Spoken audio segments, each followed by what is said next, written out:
Hello, everybody, and welcome to another stream by yours truly, me, Tabletop Junkie.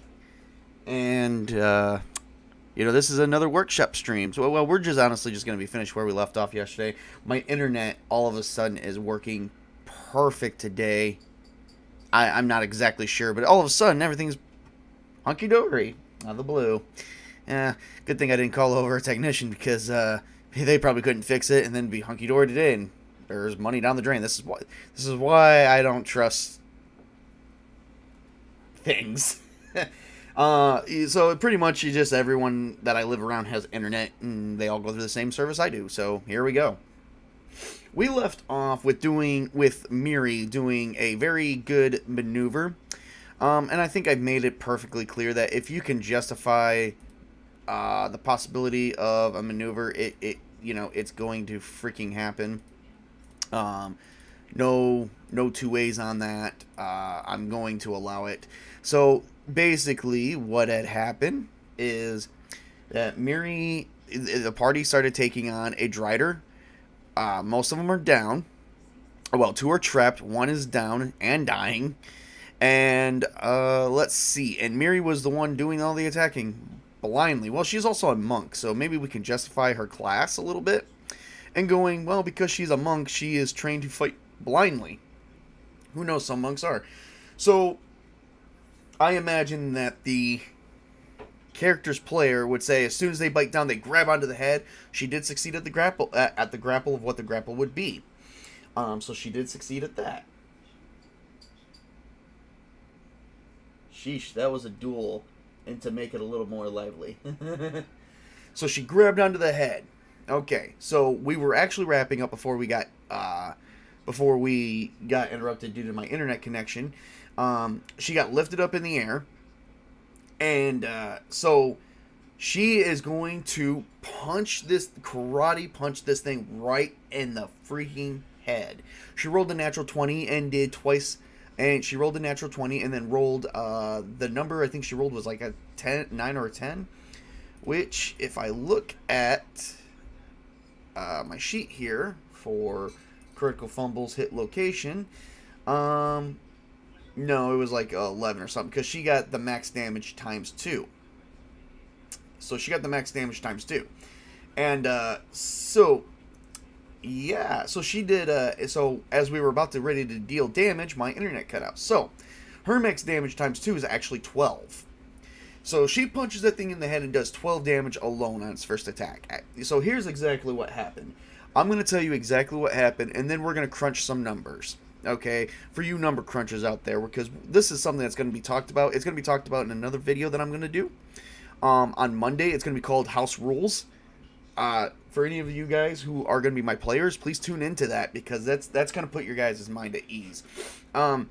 Another thing that's going to put a lot of my players at ease is I'm also going to announce that there will be a test play of my campaign that will star possibly 2 players and 2 PCs with an NPC to assist, maybe 3 players, 3 PCs with an NPC to assist. I'm going to be throwing some things around, so need not to worry. Alright, so she does 12 damage to 1. So here's what happened.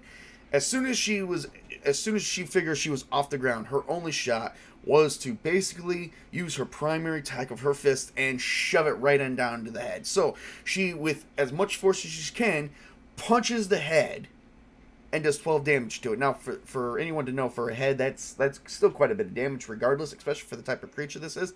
So she exploded the head of the Drider with a one-hit KO. Now, that's my ruling on it. That is my ruling on it. Now, here's my justification. And this is for the number crunchers. The Drider itself only had 28 hit points. She did 12 hit points to the head alone. Whenever the creature receives 50% damage, which means 50% of its total hit points goes to the head, the creature is automatically killed. That's actually in the player's handbook. I believe it's the... Hold up, don't quote me on that one. Let me check for you. I'll tell you where you guys can find this information at. This information was not necessarily well stated, but it was actually in one of the guides. I don't know if it's Player's Handbook or Castle Keepers. I'm actually looking right now. There was something about wounds, but I turned the wound because whenever, like, if a creature, like, if you have 6 wounds and one of your limbs takes, like, say, for instance, you only have 4 wounds, it's basically a different way you could use the HP system. Whenever you take a certain number of wounds to a limb, it is considered dead. And then, of course, if your head takes so much, it's considered an automatic KO.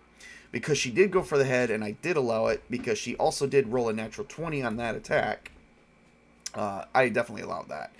So give me 1 second. I'm trying to find, when in doubt,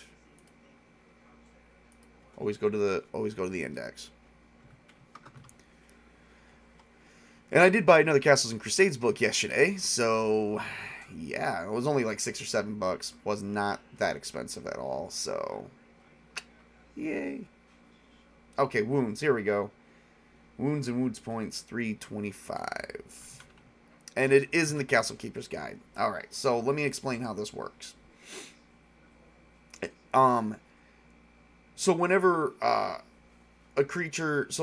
using the wound effects, if you do that, if you take 1 wound, there's no effect, and then you if there's 2 wounds or more, you start taking, like, minus to attribute checks and attack rolls and then saves and stuff like that. Okay, so they did describe the wounds is to be divided up in the total number of hit points a character by 4. Each quarter hit points represents a single wound.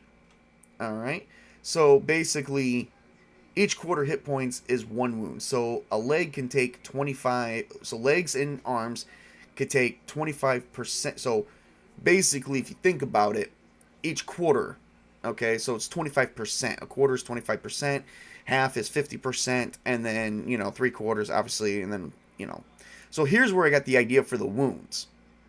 All right, so legs and arms can take 25% wounds before it is considered severed. Torso has to take full damage before it's considered dead. So because it's the main chest of the body, basically that's basically the base to that one is simply the full amount of damage. That like whenever a person hits, if they don't roll the D8 and they don't care to roll the D8, then the default is the torso, because the torso has to take 100% damage before the creature is considered dead. So if a creature has 20 hit points, then it's got to do 20 hit points. So it doesn't matter. You got to do 20 hit points to kill the creature in that matter.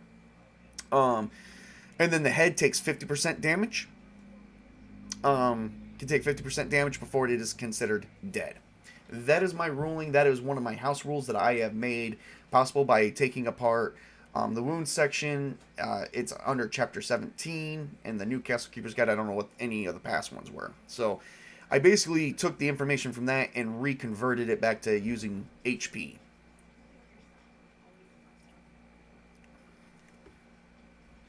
Alright, real quick, I'm going to read some comments here. Blind fighting is a skill in some systems, and whenever I come across a monk in an RPG, it always Kwai Chang Kane rather than Brother Catfiel. Never been against the house. Thank God they are not fighting a Hydra. I know. Actually, I put some level 1 creature, a level 1 or level 2 characters up to Hydra. They kicked its ass. I'm not sure how that happened, but they did. So all right. So now, for the number crunchers, because you guys are like, wow, your math is off. You can't do math because 12 is not 50% damage. It's actually 42.7%.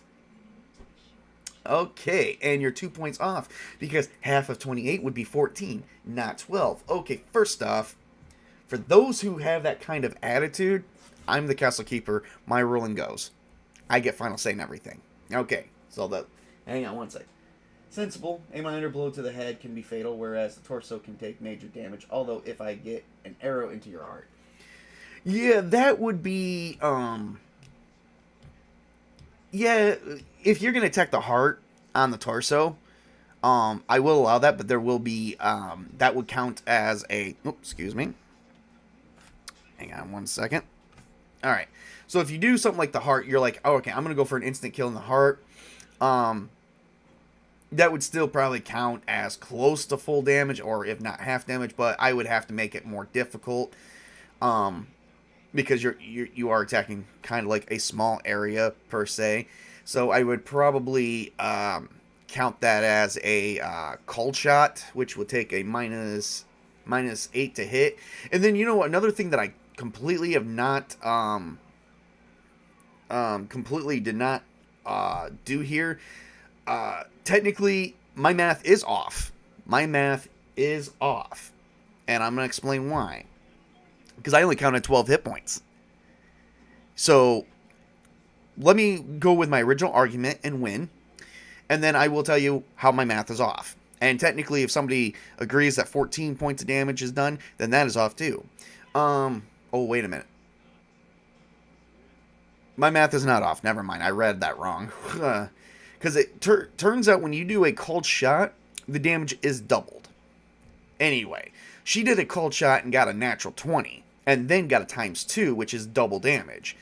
And technically, if you compound that with another double damage, technically, with it being a cold shot, and she did take the -8, she just got a natural 20 on it. Technically, I could argue that would be max damage ×4. I may do that. I'm going to have to think about that. But regardless of which, we're really bitching about 2 points here. So for the minimum max damage ×2, we're really just bitching about 2 points here. I in any case, what's 2 more hit points to the head? More than likely, you're not going to make it that 1 hit point off. And and no matter what, Miri did 12 hit points all at one with one attack. I think, we're talking 2 hit points difference, which is 7 point. If I'm not mistaken, it's 42.7 or 42.8%. We're really complaining about what, 7.2%. It is actually 42.8 if you round up, 42.9. And then if you round up to the nearest whole point, it'd be 43. I mean, really, we're really complaining about 7.1% or 7.2%. That is not enough for me to justify to keep you guys in battle, for someone to get lucky again and do that. So, as a judgment ruling I just made, and this is something I'm going to notate on my house rules, is she did do a cold shot, and by manage, it does say in here, when you're doing a cold shot, it's -8 to hit, plus double damage if hit, or critical hit if allowed. I'm going to make a ruling on that right now. Normally, when you do a cold shot, the odds of you getting a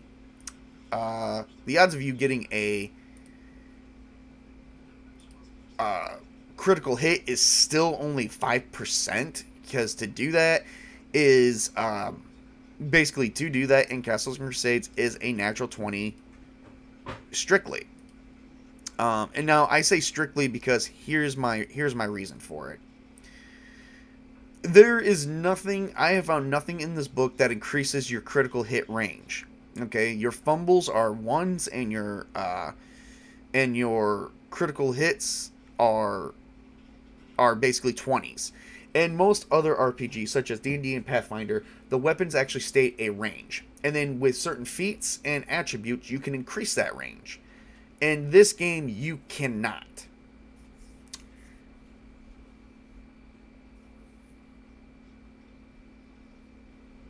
And okay, so I am looking up Called Shot. This is when a combatant takes a careful aim at attempting to hit a target at a specific spot. The attacker suffers a -hit to their shot. If they hit, they automatically deal critical damage depending on the method used by the game group. If no method is used, allow the attack to deal double damage. Okay, so, and once again, it's also up to the Castle Keeper to do additional double damage, I guess, because I am using a different chart. I am using a chart which was once again an idea in the Castle Keeper's Guide. So I'm going to make a ruling on this now. So there was a mistake made, because when doing the called shot, she automatically gets the double damage. She got a critical roll, which is only 5% chance of getting that. And then she rolled that on the chart. So the double damage is going to compound to the double damage. So it's going to become max damage ×4. So Instead of exploding the head, let's see what she really explodes. Alright, she did 24 points of damage to the head, which, you know, so since I made the ruling on that, we'll say it's going to be 24 points of damage out of 28. That is pretty much 85.7% damage to the head. The head can only take 50% before it's completely fatal, so she did more than just explode that head right out. Either way, she did win with a one-hit KO. Either way. If you want to get really technical, one blow to the base of the skull, breaking the spine, would be an instant kill anyway. Yeah, that does sound a bit odd. I would think that higher levels of experience, especially against particular creature/race, would give a more knowledge of where to aim for a crit. The brain has been turned to mush. There is no brain. There's no skull. The brain is probably somewhere. Well, you know, I guess just in some senses, you guys just got to look at a picture of a creature and just figure out where to go from there. Is going to be my argument. So the battle is won. And I didn't even do the loot yet, so yeah, I may do another stream where we do loot generation. So the darkness spell fades, everything else comes back to normal. I don't think anyone's really dying yet. Well, okay, Vola's dying. I need to do 6 checks on her, and I need to do half those checks on Miri to see where they're at. And the only 2 surviving really is Pip. And we got Pip, and we got Bree. So, depending on where these guys are at, I think they're going to just retreat. But they're going to retreat with all the loot. Oh, I used the wrong one. They're going to retreat with all the loot.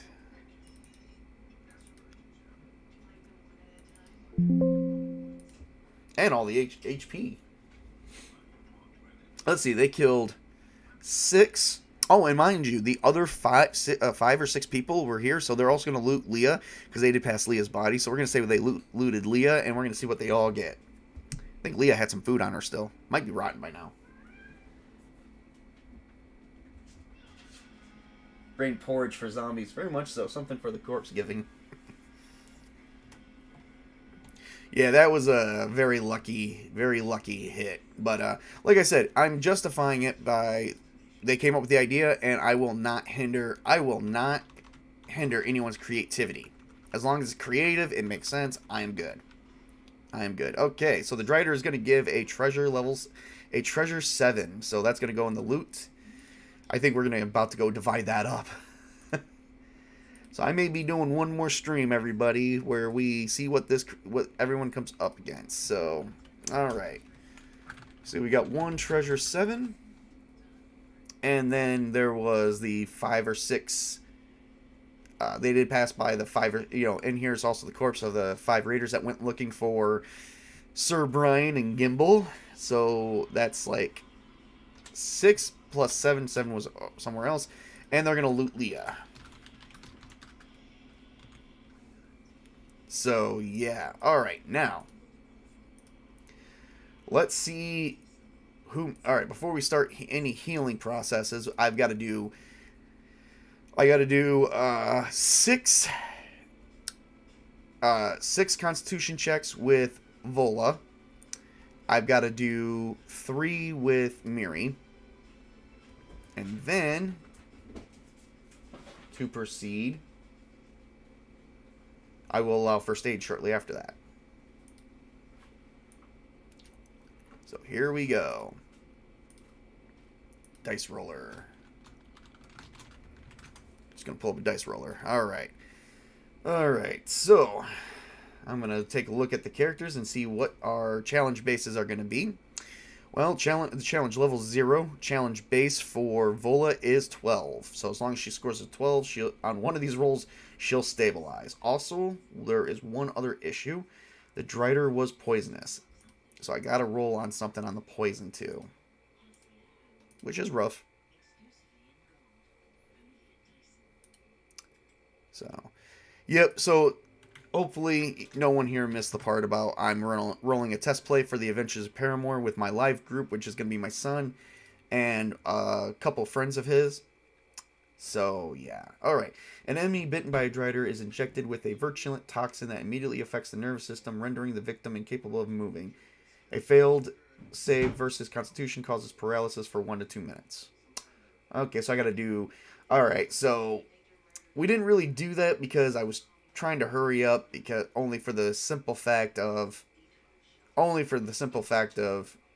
was having internet connection issues. Now today's not really that issue. So normally something like that would have had to been done. However, given the fact that I thought pretty quick on my feet and didn't even bother to look at the fact that the bite is poisonous, their bite would be poisonous, and Constitution save, that is my fault as a castle keeper. However, that will sometimes happen, especially if the player is thinking on their feet that much. Really, if you really think about it, Miri is the equivalent of one player character, where the other three could not do anything. So really, it was one-on-one battle. She probably should have gotten bonuses just for that. And in fact, by her not rolling, by me not having her roll alone is a bonus for that. So there's that bonus. That would have generally how that would count. So so that player would have gotten a 1-up on me. Regarding loot generation, I get that it may be more efficient to do it at one time, but searching bodies may well produce immediately useful items such as bandages and rations. Oh, absolutely. And but see, now here's the thing though too. I could do that pretty quickly once we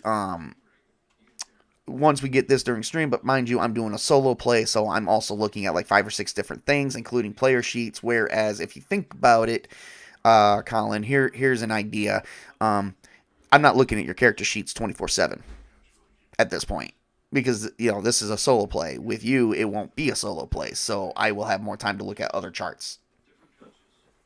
And remember, I am trying to keep my streams under a certain time limit, including that one, so that one won't be as hard as this one, because I'm looking at... think about it. I'm looking at 4 or 5 books, plus whatever sheets I make up, plus the character sheets, plus talking to you, plus looking at the comments, so you can see where my time constraints are.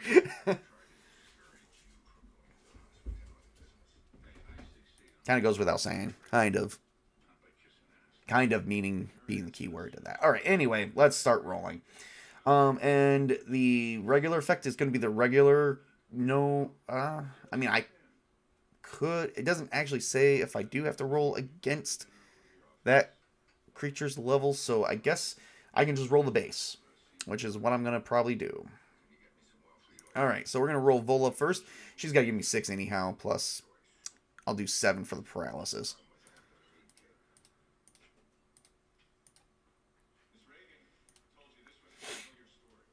Alright, so Vola is Constitution, if I'm not mistaken, is prime. So she's got to do 12 or better. She gets with her modifier being a +1 and her level being being a level 1, she will get a +2. So her first roll was a 15. If I add in the creature's level, she'd have to score 19, which she did. Well, regardless, you only need to score that one time. So even on a failed check, she's still down for only 1 or 2 minutes. So she stabilized on the first check. She beat it on the... I said 19. Well, regardless of which, I would say she beat it on the second check. So no matter what, she's not paralyzed anymore. Now she's sleeping. Alright. And technically, if you want to be honest, I can just give you the bandages. There's actually, when it comes to looting and treasuring and treasure generation, stuff like mundane items like bandages and stuff would not be in there. However, gold would be in there, but if you want the creature to have bandages, we could subtract the gold itself for the worth of the bandages. So there'd be... That's the only reason why I would say loot generation should honestly be at the end, is because there is a lot of accounting to go into it. Or I could just give you the bandages just because. Raiders would definitely carry bandages. That's totally my choice. And bandages are not really really part of loot generation because they're not really worth much. I think they're only like 2 gold pieces for a set of 2. Or no, 2 gold pieces for enough to do 2 bandages for 2 people.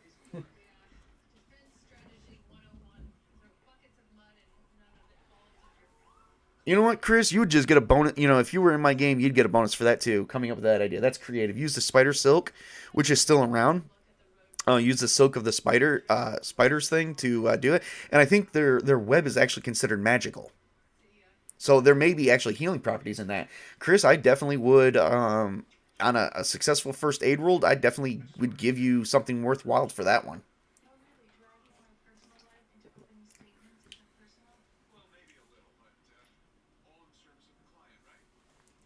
Yeah, yeah. And that's the difference, Colin. This is role playing. Like I said, I hope once I release my House Rules videos, you would feel more comfortable gaming with me. I think you will once you see that. All right. All right. So Vola made it within 2 rolls. She's good. She's just gonna be sleeping off the bullshit.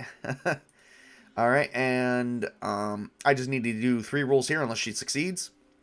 All right. So Miri has Constitution, um, also Prime, and she also gets a +2. And she only really needs to score, honestly, I'm going to say 19 or better. She gets to roll it 3 times. Oh, no, never mind. She scored it on the first time, so she doesn't even need it. So, she actually succeeded. So, without the creature's rolls, it would be 12 or better, but she succeeded either way. She got a 17. So, in times like this, it's my judgment to go with just the base or do the base plus the creature's level. It doesn't actually say to do that in the book, so even with the base alone, success all the way around. All right. So, she's not affected by... Okay, so, Vola's sleeping it off. Miri is hurt, but is not paralyzed. Bree is at full health. And Pip is at 2 damage, which is half. So, he's not too bad, but he's halfway damage. To put it to you bluntly, Miri has 13 hit points and she only has 3 left, so she's taken way more damage to her body. Alright. Maybe the silk helps preserve and seal the body up. Best way to preserve her meals and all of the extended periods of time. Oh my god, Chris, you are so on a roll. If we weren't playing on Friday nights, if we weren't playing on Friday nights, you'd totally be in. I would definitely make sure that you get in on that. Unfortunately, we are playing on Friday nights, so unfortunately, I know you're at work at that time, so we won't talk about that though. Anyway, yeah, we're gonna definitely use the spider silk. We're gonna definitely be looking at So I drew up a set of healing rules for everybody, so that way it would make them feel a little bit better for healing skills. I'm actually gonna do that with all of my stuff. I'm gonna start drawing up stuff from like Pathfinder and D&D that would make sense to have. So let me show you let me do a first screen share on what I have going on here. Let's see here. Yep, that would be it. And that did not work out in my favor at all. Not at all. We'll just do, you know what, we'll do this. The window capture, I'll do a secondary screen share, because the other one is for the map. Alright, and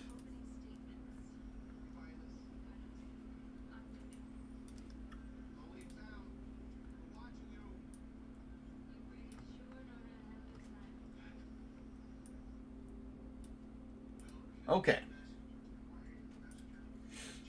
So this is for healing. Prime check is wisdom. So, okay, so what this means is these are a set of healing rules. This is not even a healing skill. You can get the secondary skill healing, but all primary skills are your attributes in Castles and Crusades. So I drew up some basic stuff here. So Prime check is wisdom, of course, for healing. So wisdom check will help with healing. So if you don't have heal as a secondary skill, you can definitely just use your wisdom. That will count. Secondary skill, all that's really going to do is just narrow it further and make it easier for you to do it than if you just had it as primary. Items that can assist you in this situation are bandages and herbs. Standard healing is that character can heal 1 HP per day. That goes on for 7 days and increases to twice that, which is 2 HP. And then after 30 days, it's 3 HP. But I didn't feel the need to do that. You can look that up. That's standard healing. Because you're not going to spend 30 days resting in the dungeon until you're back up to full health. So standard healing is only 1 HP per day as a standard rule. That's a standard rule. So that's if you don't. This is if you don't use the check at all. This is just you sitting in your bed, eating, doing no checks. All right. So now we're going to go with healing with a heal check. Okay, so character can heal 1 HP per day plus the result of the heal check, of which at the end of this document actually will have, and this will be uploaded to the rules section, and this will also be shown off in my house rules section, house rules video as well. So 1 HP per day plus the results of the heal check, because the results are going to matter. Yes, it stacks with bandages and herbs, because bandages and herbs are going to do a thing. On a fail or fumble, the heal check may not be used more than once per day.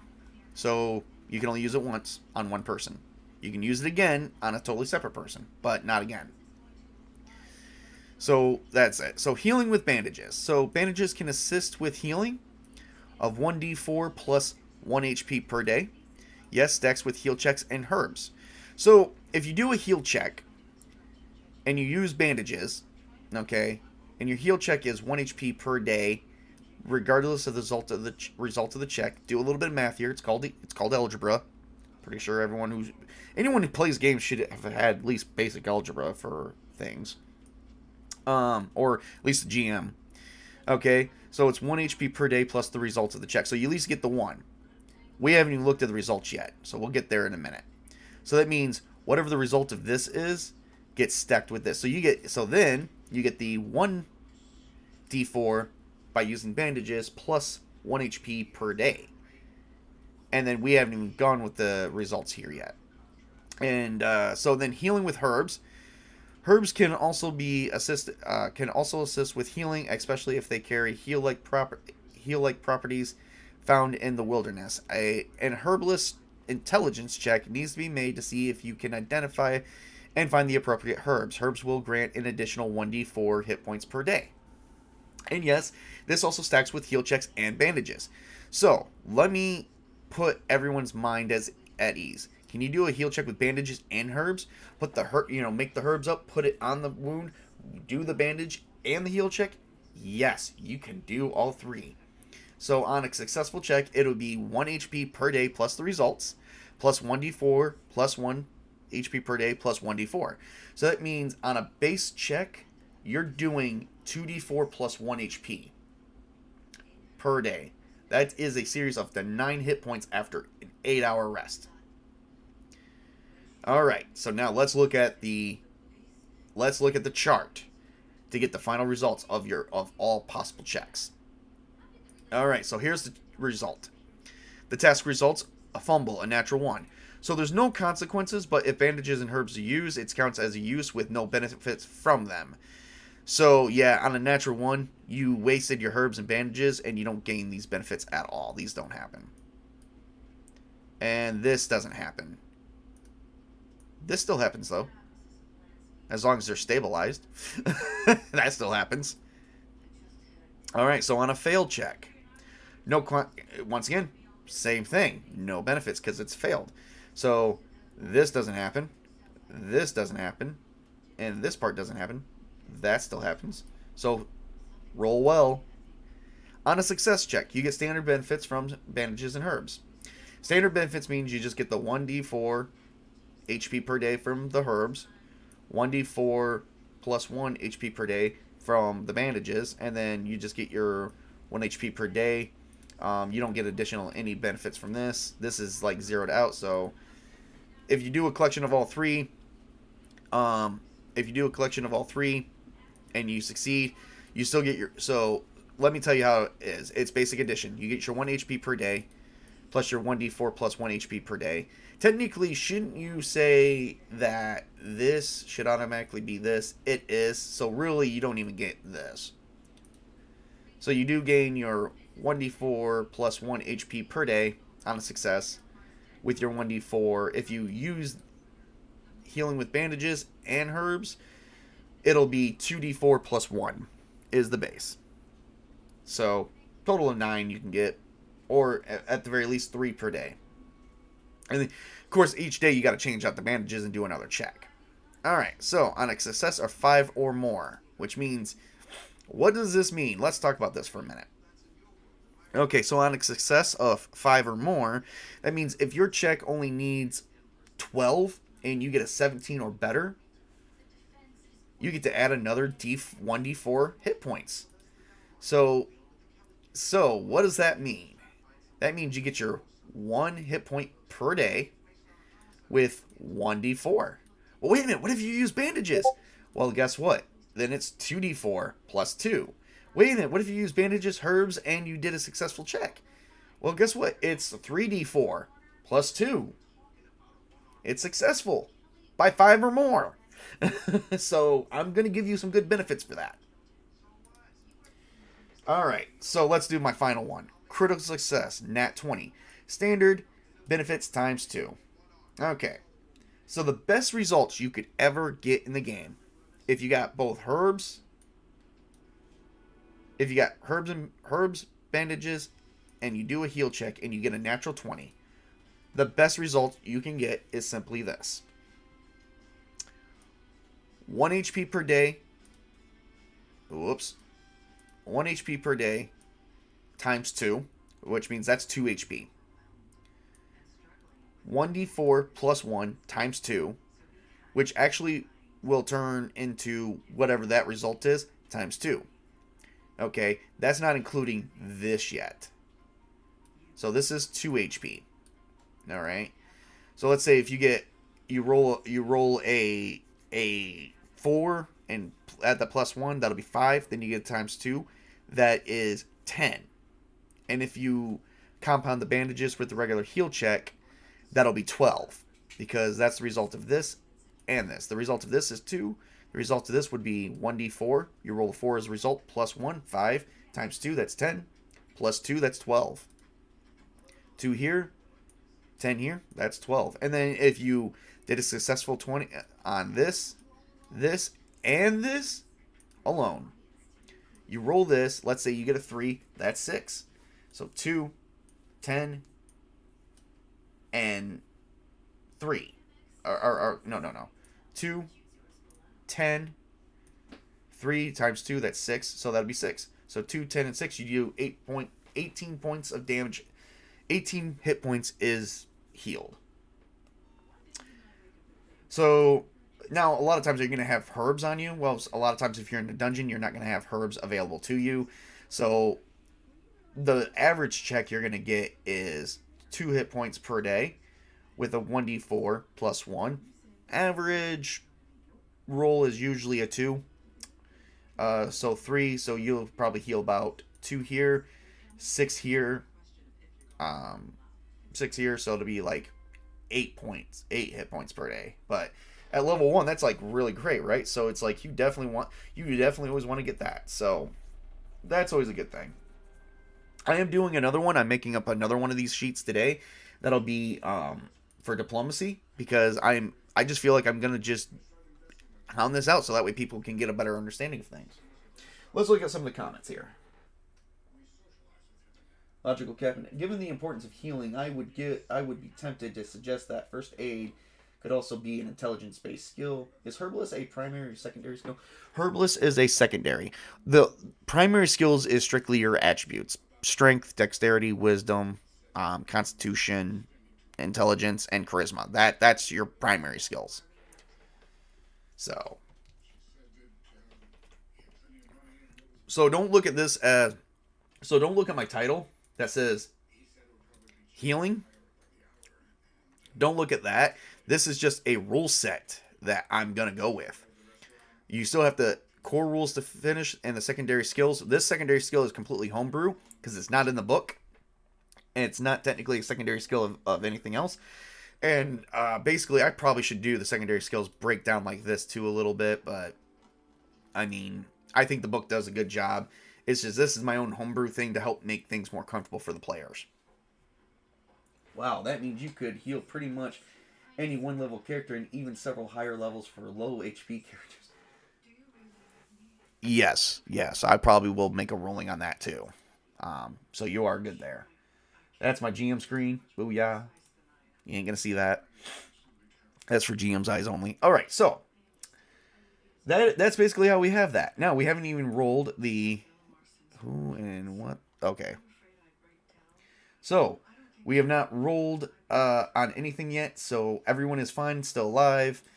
Just want to stabilize. Let's see if we can get some. Who would probably be better on the healing? Technically, there's really no good character here. Um, Pip and Bree could probably. Now, let's do some teamwork. Let's do some teamwork, guys. Okay, let's do some teamwork.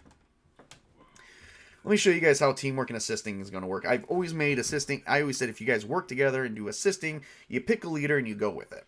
Okay, Pip has the better score with wisdom.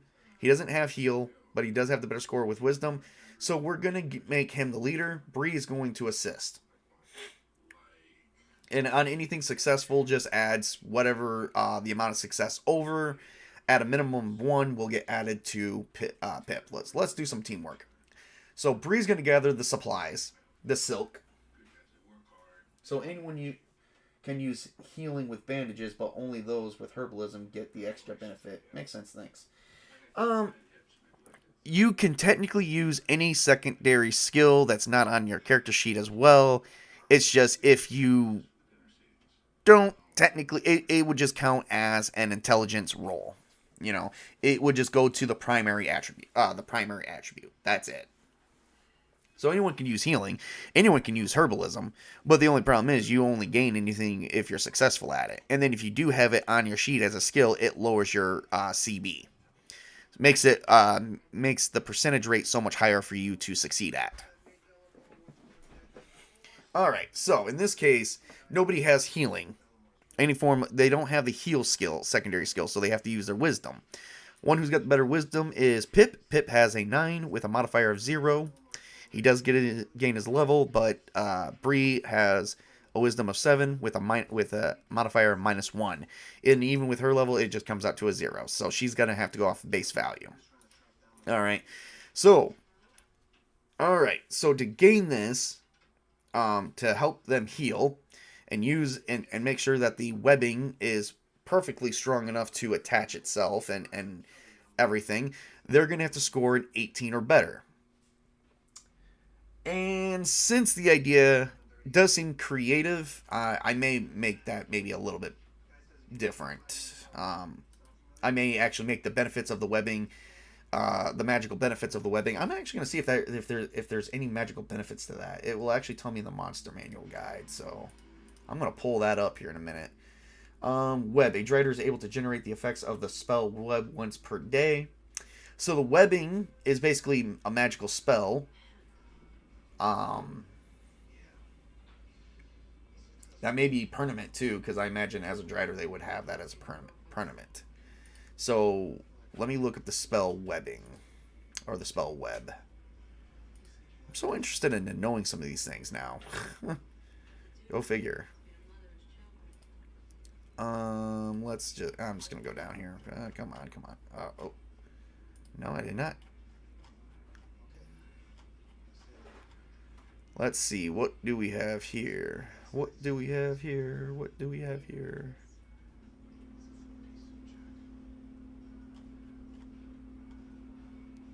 All right. So web. Let's take a look at this real quick.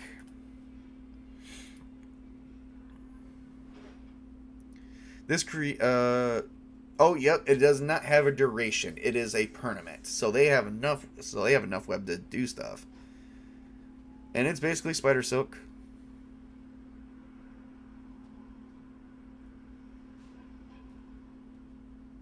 Nice. There's definitely magical properties. I'm actually, because it's a magic, it was magically created, I'm going to grant it I'm going to grant everyone a +2 bonus to doing this total. So if they succeed at this, they're going to gain a +2. All right. So let's roll. This is going to be a heal check for Vola. So we're going to roll. So they're going to have to score 18. And I'm going to give them a +2 bonus regardless with what they roll. So let's do this. Here we go with +1. 3. That's what. Really? Both rolls were a 3. That sucked. Alright, I guess we're going to take webbing and try it again and try it with Miri. 10, 11. So they still need to score, ooh, let's see, roughly 11. They need to score 7 more points. Okay, 10, 11. Actually, 13. They do need to only score 5 more points. Let's see if the difference can be made up with Bree's help, with Bree assisting. Bree got a natural 20. They did succeed at doing that. Woohoo! Unwrapping the webbing. I'm going to give it the expertise of a level 2, which bandages are kind of like not even close to being magical, so I'm going to just double the benefits. So going back to, and this is just purely creative. There is no rule on this whatsoever. I'm making the ruling as we go along. So it's going to count as a bandage. It'll be 2d4. Well, no, I'll just do it as a times 2. Well, no, because it doesn't count as regular bandages. So we're going to do 2d4 plus 2 times 2, because they did succeed, because one of them did get a natural 20. So let me make this roll here, and I'm just going to put a 2 in my modifier. All right, 2d4. She healed up 10 points times 2, 20 hit points. 20 hit points. All right. Which she doesn't even get 20 hit points. So after 8 hours of rest, they're going to rest probably in the Drider spot, loot, and get ready to go the next day. She healed up, she's going to heal up full health. It's like, holy crap. And Vola is not going to gain that benefit. Well, hang on. Miri is still capable of doing a heal check, but she's the only one that will do it. She's doesn't have wisdom, so she's going to have to score 18 or better. She is the last one that can try it. That's the only time you can do a retry is if another character attempts it. So because Pip and Vola attempted on, or Pip and Bree attempted on Vola and Miri, and only succeeded with Miri. Miri could try, but it'll be the only time that she can do that.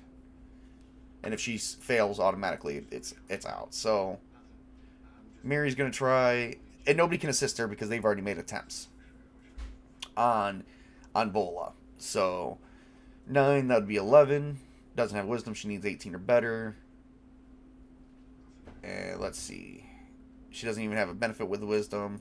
So 10. Yeah, it's only going to come to a 12. No, no one gains the benefits. She only gained, after 8 hours of rest, Vola only gains 1 HP back. So they're probably going to call it here because Vola's not in good standings right now.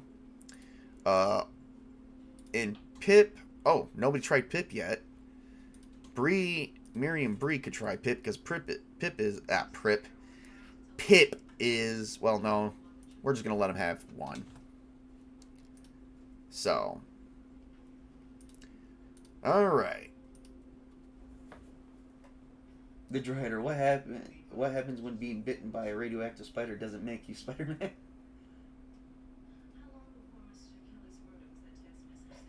Cancer.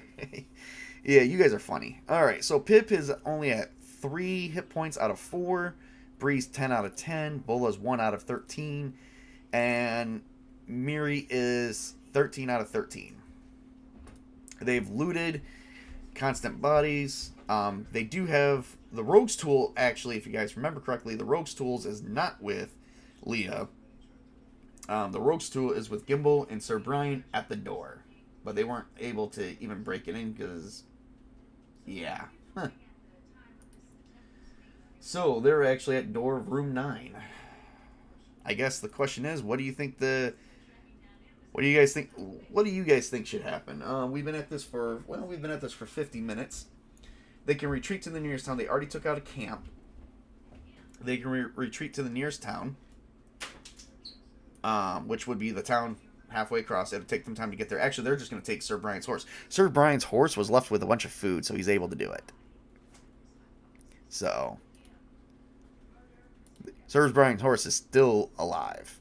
So what do you guys think should happen? Should they return to town, or should they continue on?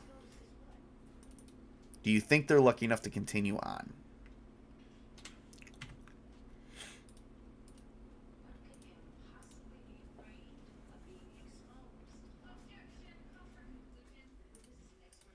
Actually, I think at this point they can just cut their losses. Or they could cut their losses today and come back. You know what? That's what they're going to do. They're going to cut their losses and come back because they did get a treasure, treasure level 7, which is going to generate some really. It's actually that could generate some magical loot. So maybe that's what we're going to do. Town safe, then sorry. Return to town with their treasure and equip for what they now know to expect. Yes, yes, that's exactly what they're going to do. They're going to return to. They're going to regroup and come back later on. So we're gonna definitely be doing some generation, and then I don't know when my next video is gonna be because I for the workshop where you see the solo play, because unfortunately I do have to get ready for a game on December 16th, and then the test play for the Adventures of Paramore is going to begin this weekend. So I'm going to run the Adventures of Paramore and make the changes that is necessary. To see what is the expected rate of survival. If it's within, I actually have a chart that measures this. Let me get. I gotta open up. The XP, the Master XP chart. Woo! All right. So let's see. In this game, they killed 6 raiders last time, and then they killed a Drider, which I don't even know how much the Drider gives. How many hit points does Drider give? Or no, XP 781 is what this Drider gives. Haha. Wonder if they're like level 2 yet. Nope, not even close. But they do have loot, so it doesn't really matter. They're actually, let's see here. So far we are at, let's see here. One is at 1/5 the way. One is at 1/4 the way. Another one's 1/4 the way. And then the other one is actually 1/3 the way. So level 2 is in their future. So they're going to return to town. They're taking Sir Brian's horse. They're taking the other horse they stole from town with that sleigh. Plus, I think they had their... No, I don't know if they had their own sleigh. So they actually just stole a sleigh with Sir Brian's horse that is still alive. How is XP earned? XP is earned by how tough I make the creatures, and if you're taking them on with their full max amount of HP, or their average, or their low amount. I thought about doing mobs, but mobs would not grant you a ton of XP, because the XP is based off of base plus a certain number of points per XP. Or per HP, excuse me. XP is based off of a base value plus a certain number of points, certain number of hit points. The Drider was only at 28 hit points. I think, so take 28 times 2, that's max hit points for a Drider. So I only did average, which only granted 781. If I did full, it would be well over 1,000. So that's how XP is earned. That would be me. That would be for me to judge, and for you to just sit back and enjoy the ride. So, all right. So I'm gonna bring you guys in. All right. So I'm gonna bring up some next new videos. The next video that I got coming out is going to be my house. I got another review coming up, which has nothing to do with this. It's going to be a review over one of my books that I'm currently reading. I'm only on chapter 3. I think I have to go to chapter 10. Let me I'll have to check on that, but I do have that coming up on Sunday, December 4th. On December 5th, after I run the test play with my other group. When I run the test play with my other group, I'm going to for this, I'm going to basically make the adjustments for December 16th to make survivability, to maximize survivability as much as possible. Because unfortunately, and what really spawned this was I told my group to come up with somewhat of a backstory, and I'm not going to name any names, but that person kind of felt, due to the enhanced since survivability is kind of low, with it being a low factor, they didn't really want to. I felt they didn't really want to do it. They didn't say that they didn't want to do it. They did follow my lead on it, so it's just It's not that they did not want to do it. It just, they brought up some good logical points, so I will be making adjustments to my campaign based on how the test play goes this weekend. So I will be doing chapter 1, and after chapter 1, if everything does go well and the adjustments do come out to what they need to be, everyone should be like level 2 for chapter 2, then everything should be fine. Because the first 3 chapters is you will face off enemies with levels 1 to 3. However, chapter 1 doesn't have any character above level 2. There's not one NPC above level 2. Chapter 2 doesn't have anyone above level 3, and then chapter 3 doesn't have anyone above level 3. And then chapter 4 isn't going to have anyone... chapter 4, I did run that, probably won't have anyone above level 3 either. So the higher you go, the more XP it's going to take for you guys to level up. I want to make sure you guys level up at least once per chapter. So I am working on that, but I am also working on a logical, I am doing a lot of number crunching, so I am making the adjustments appropriately. So, is it only from combat, or do other actions gain it? You gain XP for role playing, you gain XP for looting, and you gain XP for battle. So role playing, looting, battle. Actually, let me bring that up. That was in the Monsters and Treasure Guide, because there is a list of how XP is earned. And I do go by that list. But, however, they do have a limit for some of those things. Combat is going to be basically your XP farming. As most gamers will put it when they make monster farms, like in Minecraft, the only way you're going to get a lot of XP is by battle. So, but... let me go here. So, awarding experience. So, experience will fall under the actual following. And this will be brought up in my house rules as well. Base/story adventures will gain you HP. The rule is, though, you only gain 10% of the total HP that's awarded to you. So, if each character is only awarded 500 for an entire adventure, is awarded, let's say, 500 HP or XP, you only gain an additional 10% for making making story and creative decisions. So that means out of 500, that's only 50. You do gain by slaying monsters and being in battles. Does gain you XP. We're just gonna say experience. I'm already tired. I'm only on 1 cup of coffee. I need to make another one. So money. All right. So slaying monsters and base and story decisions. Base and story decisions only gives you 10% of the total points available to be gained in the adventure. So I already did all that.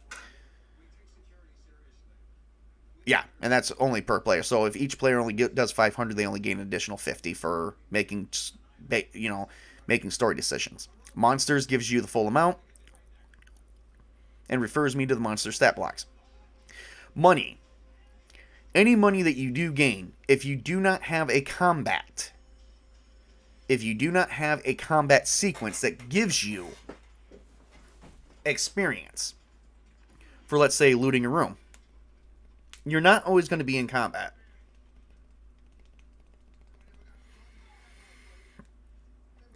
So, if you're in a room and you loot a room, okay, and you're not always in combat, okay, so, and you loot the room successfully, and, maybe you rolled a couple things to unlock a few things, we add up your total number of loot value. So coins, gems, art, and other items acquired during the adventure, we look at the value. So if you have 1 copper coin, 1 silver coin, 1 gold coin, that all counts as one experience. Okay, so 1 copper is 1 HP or 1 XP. 1 silver is 1 XP. So all your coins count. So any coins that you collect, regardless of their value in the game, regardless if it's copper, silver, gold, or platinum, that counts as 1 experience point. It technically says 1 experience point for every gold piece value of non-magical treasure. So technically, if you want to be honest, any silver you get would count as 10 times that, and copper would count as 100 times that. And the platinum would only count as platinum wouldn't even count as that. So you don't even get experience for looting for platinum. And I don't really like that, so I amended that as a house rule. And since you brought this up, that will be my house rules as well. So all coins collected count as 1 experience point. The gems are, you gain 1 experience point per value. So if you get a gem that's worth 10 gold pieces, that one gem gives you 10 experience points. Any art is their value. If the artwork that if you got this painting that's worth 200 gold pieces and you looted it for a room, out of that whole scene, you gain 100 experience points for that. And that all goes into a grand total. And any other items required.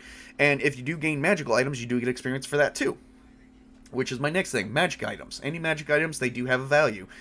So like a +1 sword, if you find a +1 sword or a +1 longsword, that counts as 250 XP, especially if you don't have a battle sequence. So no matter what, you're gaining XP for almost just by showing up and being in the scene, and actually having your character in that scene, looting, doing some form of skill check, or even just collecting items for the whole party. Hang on 1 second.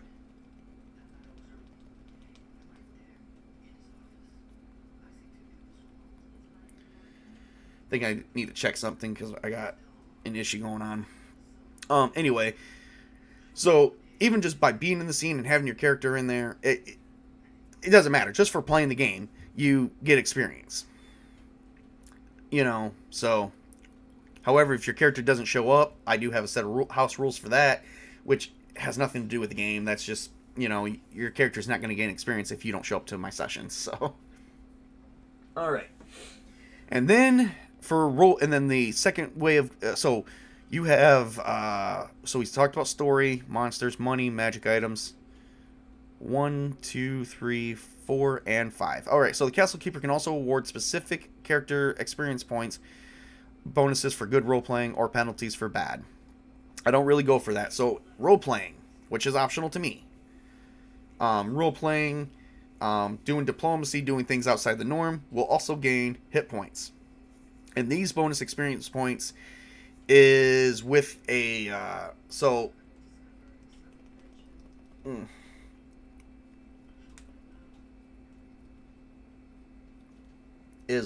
okay, so let's put it to you this way. Role playing. Best way of example for that is if Miri tried to level with the Drider and get the Drider on her side, and she did some role playing there. So if the battle would have ended then and the Drider stopped attacking them and would let them go, basically, long story short, you would have earned a certain number of bonus hit points. Or bonus hit points. I keep saying hit points. I'm getting really tired of that. You would earn a certain number of experience points, which is for me, it would be all role-playing features and story decisions starts off at a base of 100 XP. Okay?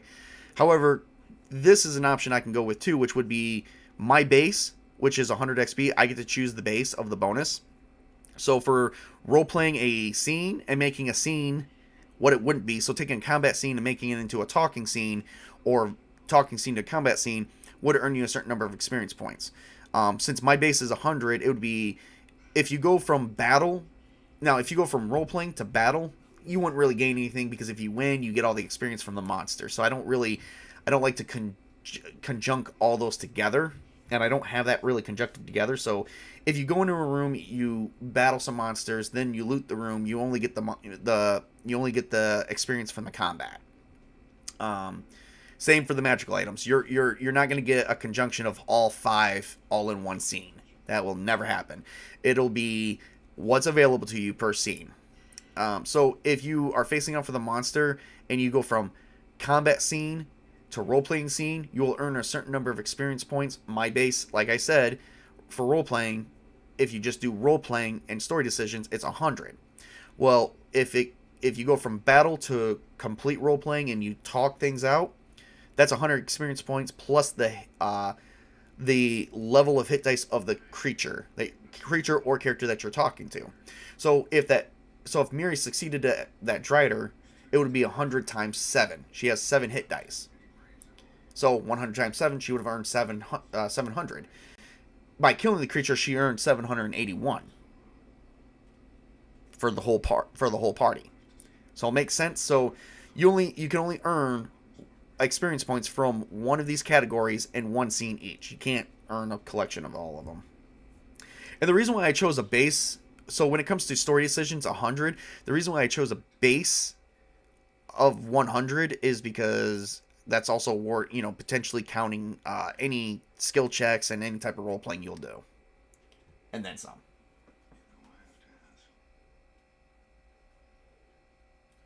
Thanks. At least non-fighters have something to do that will gain XP. Participation points. Would you kill Mark if he doesn't show up? Mark just had to go out with his girlfriend. Yeah, instead of having belching contests and hanging out with his bros. Can you imagine that? Hanging out with a girl. Wait a minute, that was me. I was hanging out with a girl and gaming. And I was way better at it than Mark. We ain't going to talk about that. If you don't know what that is, check out the gamers. So, yeah, there's a lot of different ways. There's 5 different ways you can earn XP points, and I've already accounted for all that. So, not to worry. Not to worry. Alright, I think we've pretty much did all this. I think we're going to call it. This has been going on for a little over an hour. Thank you, everyone, for showing up. I'm going to be doing some art generation. They're going to go back to town with the horses. If you remember correctly, they can make it back in 8 hours. So they're going to go to the town. They're going to rest up for the night, and we're going to see what their gold, and we're going to do some accounting and see what total loot they have, and go from there. And we'll see what kind of magical items they're going to get. All right, Colin, Chris, thank you for coming out for support. I love you both in a heterosexual best friend kind of way. I just like the fact that you guys, come out to my shows. It makes me feel good. And you're not the only one, because my views keep going up. We probably don't get a lot of people being out. So, hashtag sound of TJ being smacked around the head by his girlfriend. Shh. She's right behind me, guys, so I gotta go. Goodbye. This is Tabletop Junkie telling you guys to work hard, play hard, game hard. My famous Tabletop Junkie salute. Have a great and wonderful day of game on, everybody. I'm gonna... goodbye.